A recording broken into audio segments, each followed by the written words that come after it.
Hey everybody, welcome to Always Bored, Never Boring. Over the past 2 weeks, I have been mainly focusing my attention on my Warhammer Quest Cursed City review.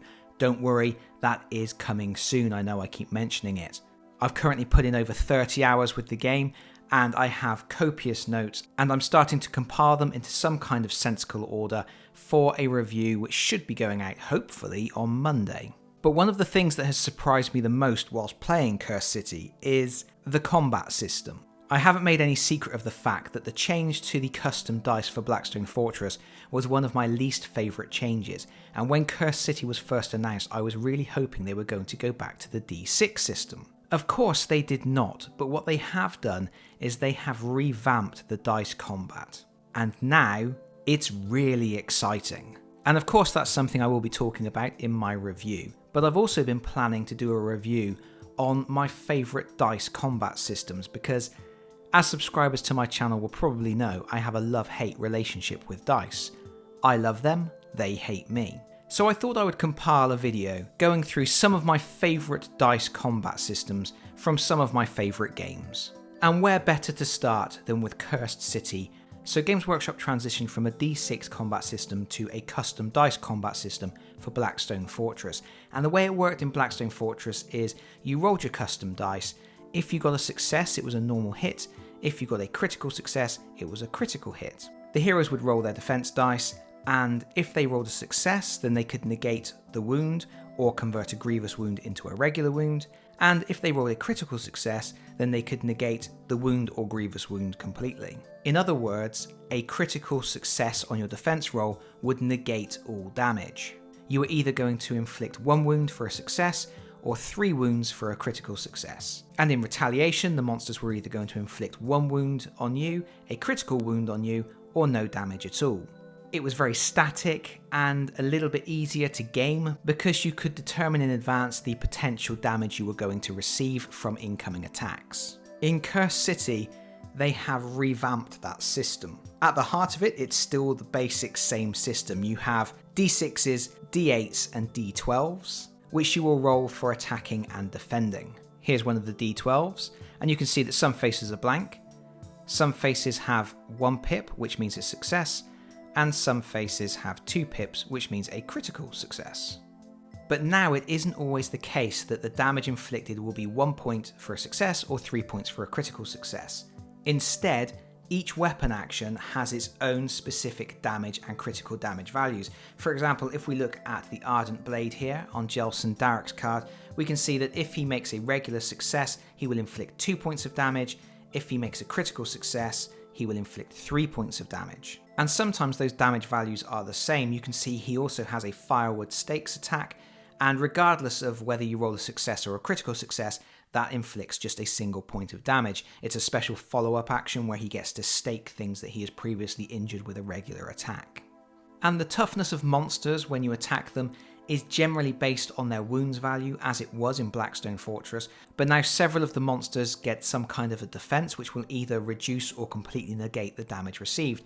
For example, the vampires get to roll a d12, and on a 9+, they will negate any damage inflicted. The Kosagi have a Deathly Vigor ability, which means they roll the d12, and on a 10+, they can reduce the amount of damage suffered by 2 to a minimum of 1. So between the variable damage output of the weapons, the different types of ways that the monsters can negate and reduce damage, and their wounds values, it's already a little bit more of an intricate system that allows for a slightly wider scope in how enemies are designed and how combats will pan out. But what is really interesting about this combat system is how the heroes defend and how much more deadly combat is now. Because the enemies also have variable damage output. We can see here that the Kosagi has an attack which will cause either 3 wounds on a regular success or 4 wounds on a critical success. Even worse, once night falls and you flip the Kosagi's card over to the empowered side, you can see that that attack becomes more powerful again and will inflict 4 points of damage on a regular success and 6 points of damage on a critical success. And that is a lot of damage output, and it's not even possible to completely negate it. Your successes and critical successes in defense will now reduce the amount of incoming damage by a fixed amount, A regular success will reduce the incoming damage by 1. A critical success will reduce the incoming damage by 3. And what that means is, if you take a hit from this Kosagi during the night, even if you roll a critical success on your armor roll, you are going to take from 1 to 3 points of damage, unless you have additional abilities or items that can further reduce that. So let's just assume this Kosagi is attacking Jelson Daruk. We can see the Kosagi rolls a d12 and a d8, so you take 1 each of these, and you roll them, and you are looking at the highest value result across all the dice you roll. You don't combine the results, so even if this was a critical success, it wouldn't count as 2 successes, it's just you take 1 dice as your best result. In this case, we have rolled a critical success.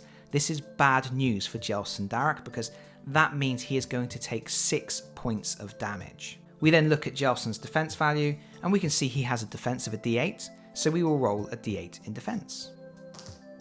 We have rolled a success, which means we can reduce the incoming damage by 1 point. And now the fun starts. We have to apply those wounds one by one to Jelson Daruk's character card. The first wound will go on this first space on his character sheet.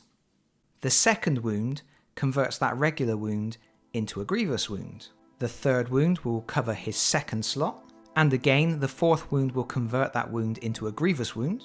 And finally, the fifth wound will take the third slot on his character sheet. That is a brutal attack because that has taken up 3 of his activation slots, which means on his next turn, Jelson Daruk is only going to roll 1 activation dice, which means he's only going to be able to take 1 action unless he can draw on destiny dice to gain more actions.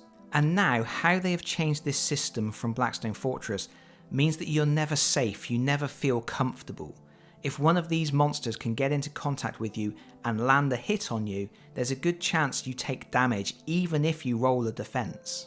And you can see how much more damage Jelson Daruk took there than he would have taken in Blackstone Fortress, because remember, in Blackstone Fortress, we would have rolled our attack dice, we would have rolled a critical hit, which would have meant that Jelson Daruk would have received a critical hit. He would have rolled a regular success on his defense roll, which would have converted the critical hit to a regular wound, and therefore his character sheet would have looked like this. He would have had a single regular wound and would have rolled 3 activation dice in his next turn. The reason I like this combat dice system now so much more than I did before isn't because they've fundamentally changed anything with the way the dice work. The dice work in exactly the same way, but now they work in conjunction with statistics that allow for a much wider variability of damage output. It's much easier to take wounds. Your characters really feel like they're under threat, to the point where they've actually changed the rules from Blackstone Fortress, where you can now heal grievous wounds while you are on a quest. You absolutely will need to do that. And just by introducing that extra variable damage output, that extra variable defense, it has made this system something that I enjoy much, much more. The second dice system I'm going to talk about in this video is of course the combat system for Rangers of Shadowdeep, one of my favourite games of all time. Rangers of Shadowdeep uses a really simple D20 combat system, and there are several reasons why I like it so much. First of all, it's fair to mention that this dice combat system is incredibly swingy. It is possible later on, once you have more skills and items, to mitigate the level of swing involved, but there's always going to be those situations where you get stuck in a fight with something you thought you were going to kill easily, or you get prepared for an epic final confrontation with something that you defeat with ease.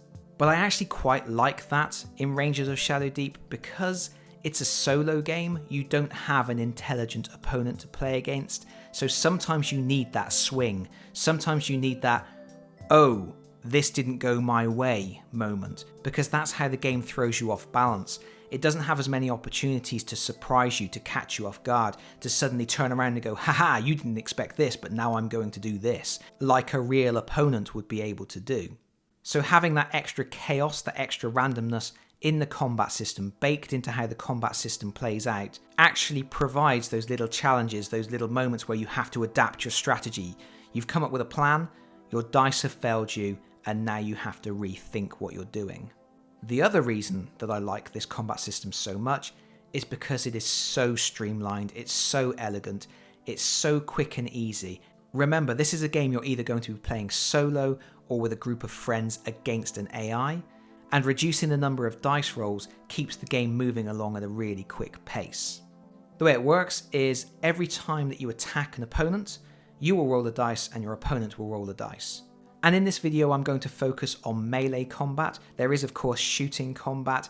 It works out in exactly the same way, except you're using slightly different statistics. You're using a shoot value instead of a fight value, and your target doesn't have an opportunity to retaliate when you are shooting at them. And other things like cover and line of sight play into it. But if you're in a melee combat with an opponent, you will both roll a dice and you will add your fight value. Let's assume this blue dice here represents my ranger, and the other dice will represent an enemy. My ranger will have a fight value of +2, the opponent will have a fight value of +0, so no modifiers on the roll. We roll both dice. My ranger rolls an 18, the enemy rolls a 15. To our roll of 18, we add our fight value of 2, giving us a total of 20, which of course is higher than the 15 our opponent rolled, and that means we win the fight. If the opponent's roll had been higher, they would have won the fight, and we would have taken damage, even if we were the ones that instigated the fight. So you get a really exciting ebb and flow where even if you are taking the fight to your opponent, there is a chance things could backfire and you end up taking damage. To inflict damage, we don't roll any more dice, we use the same values we have already rolled. Our total of 20 is converted into damage points. We then look on our character sheet and see if we have any damage modifiers from weapons we are carrying. Let's say we were using a double-handed weapon which gives us +2 damage. Our total becomes 22. Next, we look at our enemy statistic line and we look for their armor value. Let's say this opponent has an armor value of 10. We then deduct the armor value from our total damage, so 22 minus 10 means we inflict 12 points of damage, and we deduct that many points from the opponent's hit point total. We will assume our opponent had only 10 hit points, so we have killed our opponent with a single powerful blow. And that's it, and that's why I love this system so much. One dice roll for you, one dice roll for your opponent, check against a couple of different statistics, and that's it, you're done. You are on to the next stage of the game. It allows for moments where things will go badly, it allows for moments where things go really well. It means that every fight is tense. Even the fights that you're sure you can win with ease can go badly for you. If you roll a 1 and your opponent rolls a 20, it's bad news for you. And talking of 20s, yes, this dice roll system does have a critical hit system, but only for heroes. Your enemies will never roll critical hits. But when you roll your fight dice, if you roll a 20, that is classed as a critical hit, which means you will automatically win the fight, even if your opponent's total ends up being higher. And you will also get a bonus to your damage output. So simple, so clever, so fast. This is probably my favourite combat system of any of the games that I play. The final combat system that I'm going to talk about in this particular video is the combat system from Burrows and Badgers, a really wonderful tabletop skirmish game which I can't say enough good things about. The interesting thing about Burrows and Badgers is that the statistics for the different combatants are different types of dice rather than fixed values. For example, a small mouse might have a combat value of a D4, while a badger might have a combat value of a D12. Obviously, the dice with more sides reflect the bigger, larger, stronger creatures which are more capable of rolling high values and therefore have a distinct advantage when fighting against creatures that are rolling the smaller value dice like the D4s and the D6s. And combat is incredibly easy. The attacker will roll a dice based on their strike statistic, and the defender will roll a dice based on their block statistic. And you simply compare the results. So let's assume we have an attacker who is rolling a D12 for their strike value against an opponent who is rolling a D6 for their block value. We simply roll the dice and compare the results. We can see that our attacker has rolled a huge result there. They have rolled a 12. That is actually a perfect roll. A critical strike by another name. Let's just assume for now that we didn't roll a 12. Let's say we rolled a 10. We look at the results, we see that 10 minus 3 is 7, so the defender will take 7 points of damage. A huge hit. But let's assume that our defender, our plucky little rat or whatever it is, didn't roll a 3, they rolled a 6, the highest result possible on their d6 block value. In this situation, the attacker has rolled higher than the defender, but the defender rolled a perfect result, a 6. That means they get to add 7 to their score, taking it up to 13, which means despite being the smaller combatant, they have won the dice off and the attack fails. The defender takes no damage at all. And this perfect roll system is really clever because dice with fewer sides have a higher chance of getting a perfect roll. You have a much better chance of rolling a 4 on a d4 than you have of rolling a 12 on a d12. So the bigger characters, the badgers and the foxes, they roll the big dice and therefore have more chance of rolling big numbers, but they're slower and more cumbersome, and therefore they less frequently score perfect hits. Conversely, the little mice and the frogs and the rats, they're rolling d4s and d6s, which means frequently they're going to be overpowered by those bigger creatures, but they're more agile, they're more nimble, and they have more opportunities for perfect rolls which will flip the combat on its head and turn the result in their favour. And that's really clever, that's excellent design. And I think it's so clever how the game has baked into the dice system a way to reflect how smaller creatures can use their wits and wiles and their agility to win the day against all odds. It's lovely, which is something I say about Burrows and Badgers all the time. It's just lovely. So there we have it, 3 of my favourite dice systems from board games and tabletop games. There are a couple of extra ones that are worthy mentions. They are ones that didn't quite make the top 3, but are excellent systems nonetheless. One is Dungeon Saga, and another is the tabletop game Anima Tactics. Both have really interesting combat systems that I enjoy immensely. So I guess if people found this video interesting and they would like to know more about other combat systems or other dice-based systems that I really enjoy, I could do a follow-up video where I talk about Anima Tactics and Dungeon Saga and other games that have cool dice mechanisms. I guess that's up to you. Let me know in the comments if you would be interested. But that's it from me for now. Thank you so much for watching. If you've enjoyed this video, please consider pressing the like button. If you really enjoyed this video, please consider subscribing if you don't already do so. And hopefully, I'll see you all again very soon. Bye bye everyone. Bye bye.